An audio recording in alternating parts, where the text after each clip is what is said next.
اپنے گھر کے اندر بیٹھے رہیں، چند اوباش لوگ، بدماش لوگ آپ کے گھر کے دروازے پر آ کر کوڑا کرکٹ ڈالتے ہیں، کچرا ڈالتے ہیں، غلاظت ڈالتے ہیں، آپ کے لکڑی کے دروازے کے باہر کچھ لوگ آ کر کے آگ جلاتے ہیں اور آپ گھر کے اندر کھڑکی سے دیکھ رہے ہوتے ہیں، مجھے بتاؤ کیا اس سبسکرائب کیجیے ہمارے چینل نور رضا کو اور بیل آئیکن کو پریس کیجیے جس سے آپ کو ہماری نیو ویڈیو کی نوٹیفیکیشن ملتی رہے۔ اس امت کی بڑی ذمہ داریاں ہیں، وہ ہر فرد کو جاننا چاہیے۔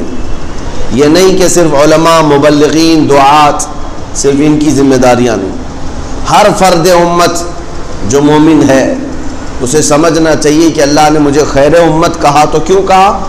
اس لیے کہ اللہ تعالیٰ فرماتا ہے تم اچھائیوں کا حکم دیتے ہو اور برائیوں سے روکتے ہو، تو یہ خصوصیت تمہارے اندر ہمیشہ ہونی چاہیے۔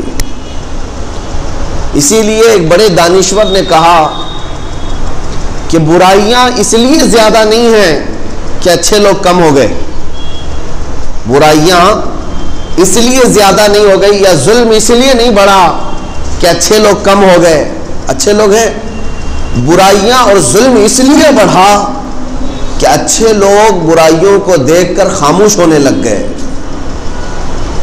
اسی لیے کہا گیا ہے کہ جو ظلم کے خلاف اور برائیوں کے خلاف نہیں بولتا گویا کہ وہ ان برائیوں سے در پردہ راضی بھی رہتا ہے۔ خاموش رہنے کا مطلب کیا ہے؟ راضی رہنا۔ ہاں جتنی طاقت ہے، جتنی استطاعت ہے اتنی تو وہ روک تھام کرے، برائیوں کو دیکھنے کے بعد اس کا روکنا یہ امت کی خصوصیت ہے، امت محمدیہ کی خصوصیت ہے۔ اور جب آپ حق بات پر قائم ہیں تو باطل کو برداشت نہ کرنا یہ بھی ایمان کی علامت ہے، کسی باطل چیز کو نہیں برداشت کرنا یہ ایمان کی علامت ہے۔ میرے عزیزو، رسول کریم صلی اللہ تعالیٰ علیہ وسلم کے صحابہ اکرام کی یہی تو خصوصیات تھی کہ وہ غلط کے خلاف کھڑے ہو جاتے اور پھر یہ نہیں دیکھتے کہ ہماری تعداد کتنی ہے، کیونکہ امت کی خصوصیت یہ ہے کہ برائیوں سے روکنا ہے، اس زمین کو فساد سے بچانا بھی امت کی ذمہ داری ہے۔ آپ مجھے بتائیں، آپ گھر کے مالک ہیں، اپنے آپ گھر کے اونر ہیں، اپنے گھر کے اندر بیٹھے رہیں، چند اوباش لوگ، بدماش لوگ آپ کے گھر کے دروازے پر آ کر کوڑا کرکٹ ڈالتے ہیں، کچرا ڈالتے ہیں، غلاظت ڈالتے ہیں، آپ کے لکڑی کے دروازے کے باہر کچھ لوگ آ کر کے آگ جلاتے ہیں اور آپ گھر کے اندر کھڑکی سے دیکھ رہے ہوتے ہیں، مجھے بتاؤ کیا اس بندے کو عقل مند کہا جائے گا؟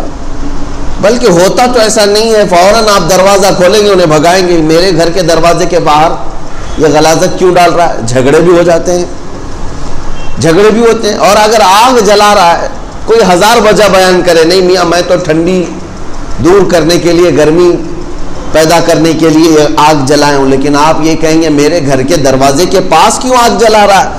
کہیں یہ آگ لگ گئی میرے گھر پر تو کیا ہوگا؟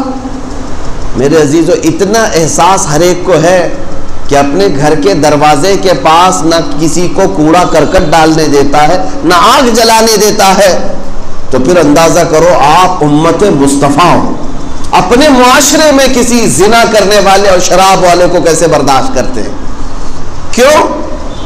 آپ کو پتا ہے کہ بولوں گا تو پتہ نہیں کیا برا سمجھ لے گا۔ نہیں میرے عزیزو، وہ بھی امت کے لیے، جماعت کے لیے، معاشرے کے لیے ناسور بن جائے گا۔ آپ اگر برائیوں کو روکنے کی عادت ختم کر دیں گے تو پھر گھر تو جلنا ہے، وہ گھر کو آگ لگے گی۔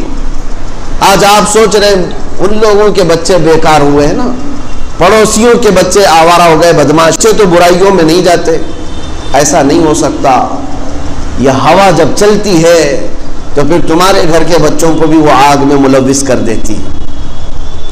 گندگیاں جب باہر سے آتی ہیں تو آپ کے گھر کو بھی تباہ و برباد کرتی ہیں۔ اسی لیے مومنین کی یہ ذمہ داری ہے کہ اپنے معاشرے میں، اپنی کمیونٹی میں برائیوں کو برداشت نہ کریں، جتنی ممکن ہو، جتنی طاقت ہو اس کا سد باب کریں، اس کو روکیں۔